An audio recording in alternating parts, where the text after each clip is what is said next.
Siguiente participante, Raúl Moreira Rivera. Siguiente participante, Raúl Moreira Rivera.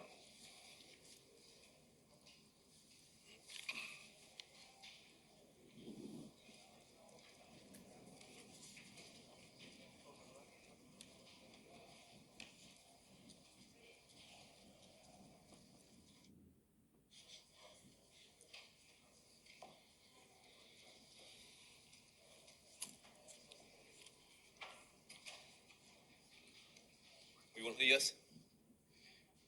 Soy Raúl Moreira Rivera, profesor titular de la Facultad de Economía de la Universidad de Panamá, en Colón, y expresidente del Colegio Nacional de Economistas de Panamá.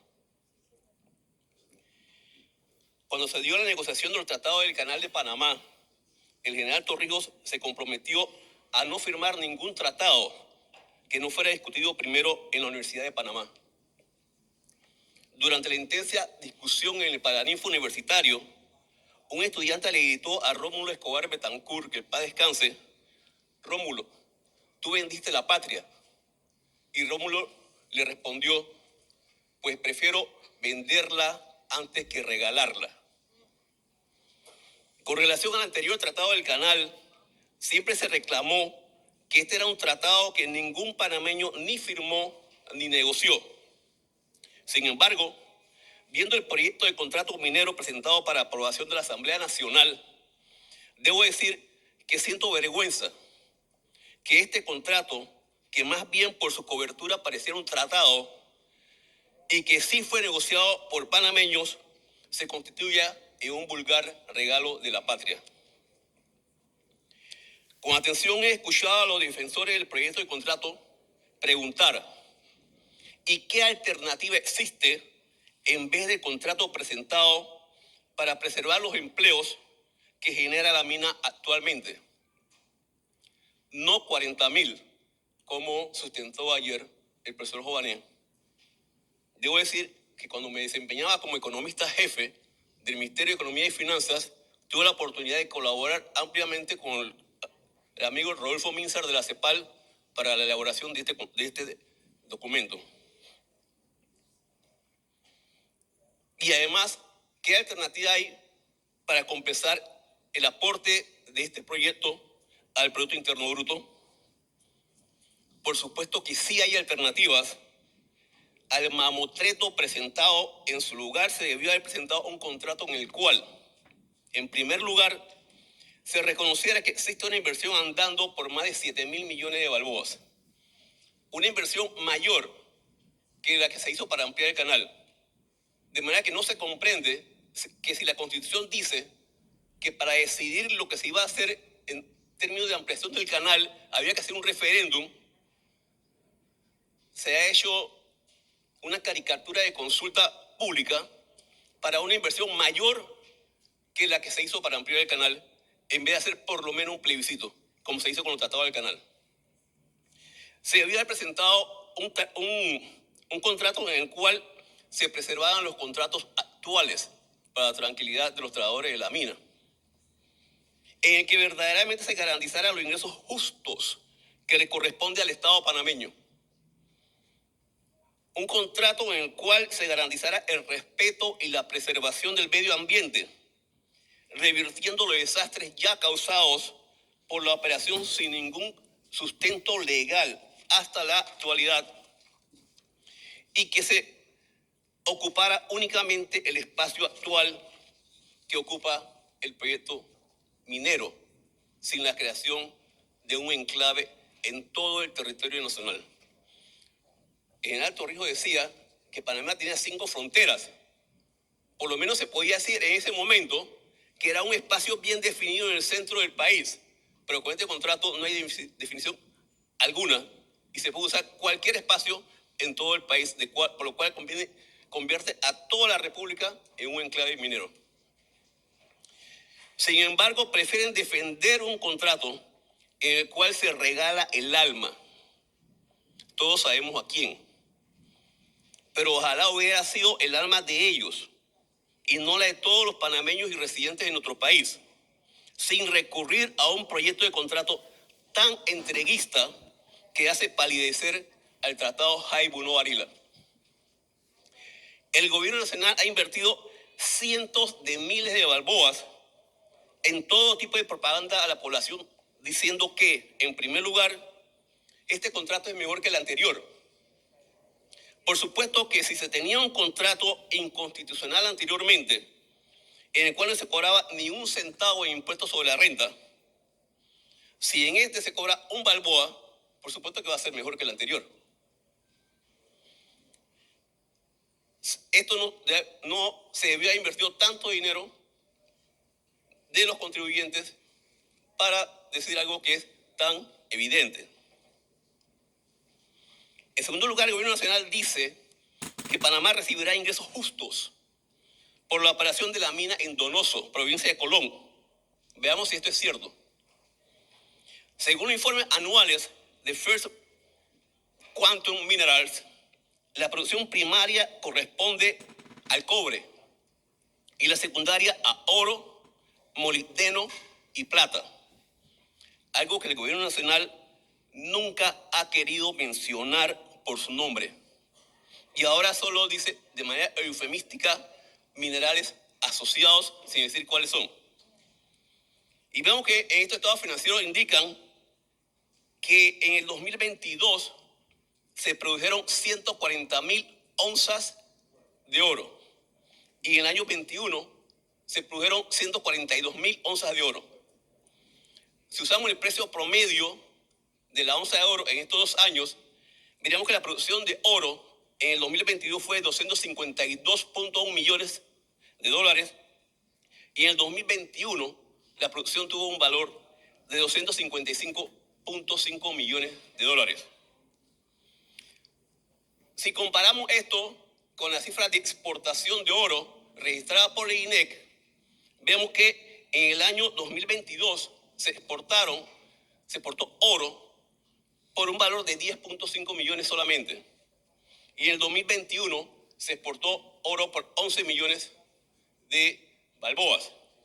De manera que en el 2022 hay una diferencia de 241.5 millones de balboas entre lo que publica First Quantum y lo que tiene registrado el INEC.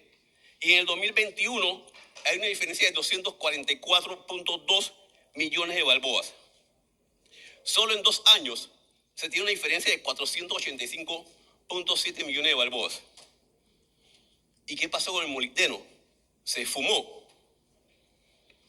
Debo reiterar que el gobierno nacional nunca ha mencionado, que yo tenga conocimiento, alguna palabra sobre los minerales asociados. Hasta ahora en este contrato, sin decir cuáles son, hasta ahora que lo menciona, por tal razón, lo que yo diga al respecto solo puede ser refutado con información oficial. Solo se me puede decir, está equivocado, no hay producción de molibdeno, pero First Quantum sí lo acepta. O me pueden decir, está equivocado, la cifra correcta es tal, pero no lo hacen. Así que lo que yo diga hasta ahora es lo que es, lo siento. Según el perfil de Minera Panamá publicado en el portal BN Américas, la mina ubicada en Colón tendría una producción anual de 2.500 toneladas de molibdeno. Si se usa el precio promedio de este metal de 58.75 dólares por kilogramo en el 2023, se tendría un valor por la exportación de este mineral fantasma en Panamá por la suma de 146.9 millones de balboas cada año en el 2022 y en el 2021. Si a esta cifra en 2 años de molibdeno igual a 293.8 millones de balboas, se suman los 485.7 millones de diferencia en la exportación de oro, se tendría que en promedio en 2 años tenemos 389.75 millones solo con estos 2 metales, olvidándonos del cobre, olvidándonos de la plata. Que en primer lugar, nadie sabe en Panamá dónde ha ido a parar todo ese dinero.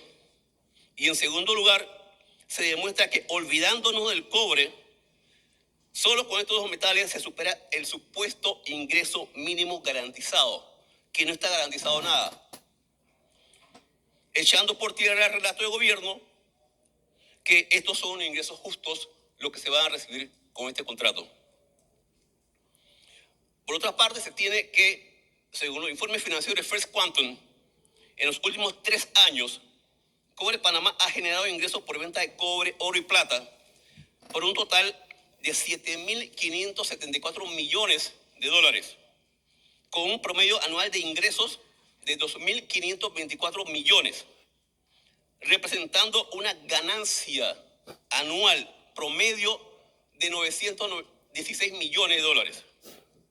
Y pretende decirnos libre de impuestos. Y pretende decirnos que 375 millones es su ingreso justo. Hay que decir que estos ingresos representaron en promedio el 38.9% del total de ingresos netos de First Quantum. O sea que First Quantum depende de manera crítica de los ingresos que genera en Panamá, usando los recursos naturales y el agua propiedad del Estado como si fuera de ellos. Pareciera que algunas personas no entienden que el concepto de soberanía va más allá de la figura de soldados, jueces y policías que vivimos en los tiempos de la zona del canal. No entiende que soberanía implica que ninguna empresa nos puede decir en qué se pueden utilizar los recursos generados con la explotación de nuestros recursos naturales. Soberanía implica que ninguna empresa puede pedir que se restrinja nuestro espacio aéreo sobre pretexto de razones de seguridad cuando hay voladuras, cuando todos sabemos que lo que se quiere es que no se pueda registrar el daño ambiental que se está generando. Y que soberanía también significa que ninguna empresa le puede decir a nuestro país que cualquier cambio que se registre en nuestro sistema tributario y fiscal no se le aplique a ellos. Es absurdo escuchar a los representantes de la empresa privada defender un contrato a través del cual se le otorga a la minera la potestad de solicitar la expropiación de terrenos privados. Tal vez porque piensan, y probablemente no se equivocan, escuchen bien los residentes de Donoso, Omar Torrijos y La Pintada. La Pintada que el diputado del área está contento porque se le incluyó en el fideicomiso. Porque tal vez piensan, y probablemente sea verdad, que será solo a los humildes campesinos de estos distritos los que en primer lugar correrían el riesgo que le expropien sus tierras. Ya hemos visto los temas de la potestad de ampliación de operaciones en la mina para todo el territorio nacional, lo cual es absurdo, y los enclaves que se están generando con estos contratos. Por supuesto que estoy de acuerdo que si Panamá va a ser parte de un negocio en el cual pone los recursos naturales de su propiedad como objeto de explotación y el agua que se requiere para hacerlo, entonces debe ser socio de este negocio y no mendigo de su riqueza. Se debe implementar la fórmula en la cual nuestro país sea dueño del 49% de la empresa que explote este proyecto minero. Que Cobre Panamá sea dueño del 49% y que los trabajadores sean dueños del 2% de las acciones restantes hasta la terminación, espero pronta, de este proyecto. De ninguna manera puede continuar el modelo de operación actual en el cual se exporta en bruto el material para ser refinado en el extranjero y luego la empresa minera nos echa el relato de cuánto fue de cada cosa sin ningún tipo de auditoría independiente que certifique que los reportes presentados a nuestro país reflejen la realidad de la explotación del cobre en Panamá. Finalmente, señores diputados de la República, Debo decir que la obstinación y el empecinamiento en aprobar el proyecto de contrato de ley 1043 son malos consejeros. Ante el cúmulo de argumentos presentados y debidamente sustentados para desvirtuar los relatos del gobierno nacional pagados con nuestros impuestos, deben vestirse de patria y rechazar este tratado minero.